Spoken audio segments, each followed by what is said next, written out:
Hello friends, मैं प्रीति Yaduvanshi the performer setup पर आपका स्वागत है। आज का हमारा टॉपिक है नाउन एंड केस। और आज की वीडियो में हम जानेंगे कि केस क्या है, ये कितने प्रकार के होते हैं, नॉमिनेटिव केस क्या है, ऑब्जेक्टिव केस क्या है, पोसेसिव केस क्या है और भी बहुत कुछ। अगर आप चैनल पर नए हैं तो चैनल को सब्सक्राइब करना ना भूले और बेल आइकन को दबा दीजिएगा ताकि इंग्लिश का हर एक टॉपिक जो है आपको अवेलेबल हो पाए। तो चलिए आज के टॉपिक को स्टार्ट करते हैं।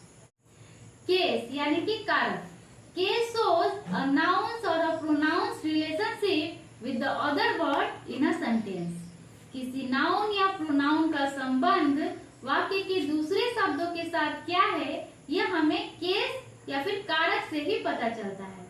आज के मॉडर्न इंग्लिश ग्रामर में हमें केवल 3 ही केस पढ़ने हैं, जो कि हमारा नॉमिनेटिव या फिर सब्जेक्टिव केस है, जिसे हम कर्ता कारक कहते हैं। दूसरा हमारा ऑब्जेक्टिव केस या एक्यूजेटिव केस है, जिसे हम कर्म कारक कहते हैं। तीसरा पोसेसिव केस या फिर जेनेटिव केस है, जिसे हम संबंध कारक कहते हैं। बाकी वोकेटिव केस को नॉमिनेटिव केस और डेटिव केस को ऑब्जेक्टिव केस के साथ मर्ज कर दिया गया है, जो कि हम वीडियो के अंत में अच्छे से क्लियर करेंगे। अब हम कैसे पहचानेंगे कि एक वाक्य या फिर सेंटेंस में कौन सा हमारा नॉमिनेटिव केस है और कौन सा हमारा ऑब्जेक्टिव केस है। तो let's take a look at the following examples. Ram gave a pen to his mom. हम पहले जानेंगे कि हमारा सब्जेक्टिव केस कौन सा है और हमारा ऑब्जेक्टिव केस कौन सा है।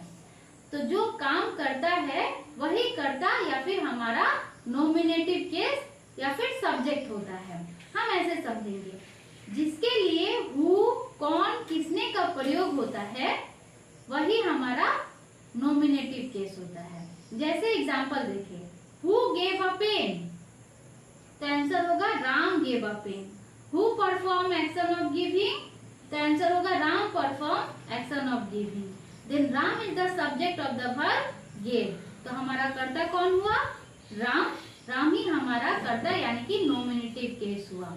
तो इसका डेफिनेशन इस प्रकार होगा। डेफिनेशन ऑफ नॉमिनेटिव केस, कर्ता कारक। When a noun or pronoun is used as the subject of the verb, it is said to be in nominative case.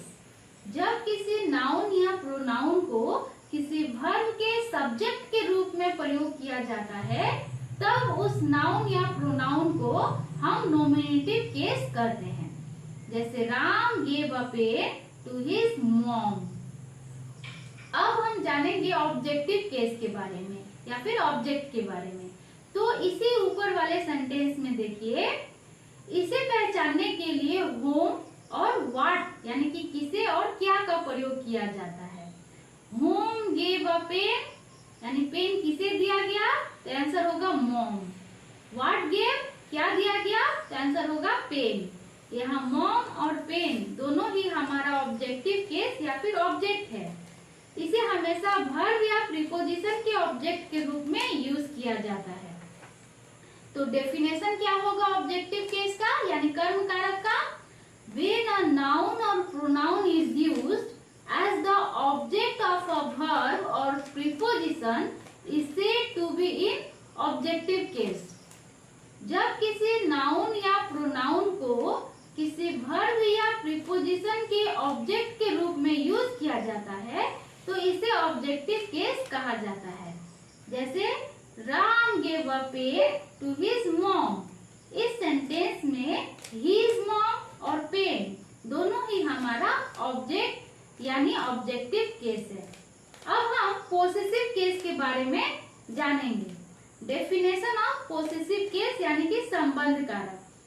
When the form of a noun or pronoun is used to show possession or relation, it is said to be in the possessive case।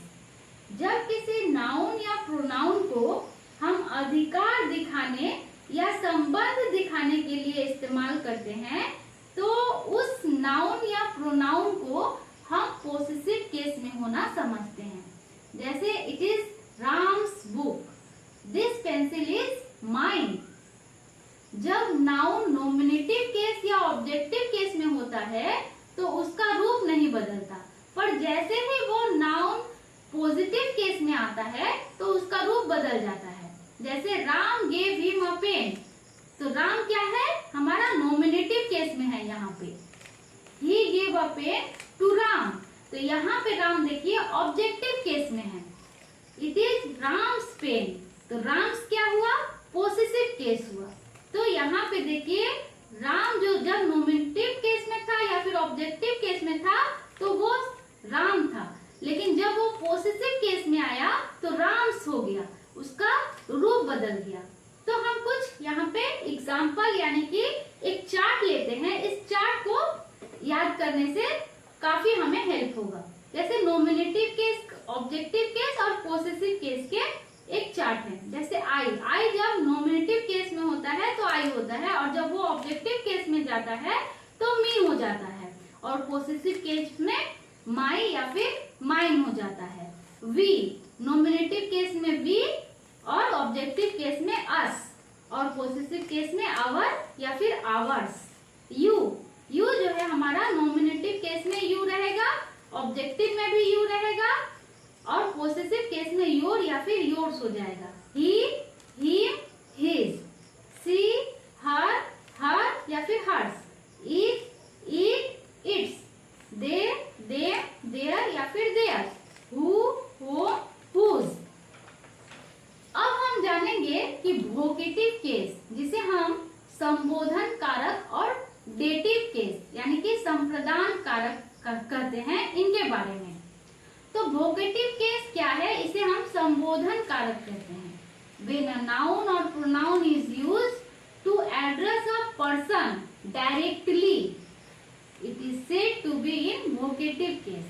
जब किसी noun या pronoun का प्रयोग हम किसी व्यक्ति को संबोधित करने के लिए डायरेक्टली करते हैं तो उस नाउन या प्रोनाउन को वोकेटिव केस का होना माना जाता है।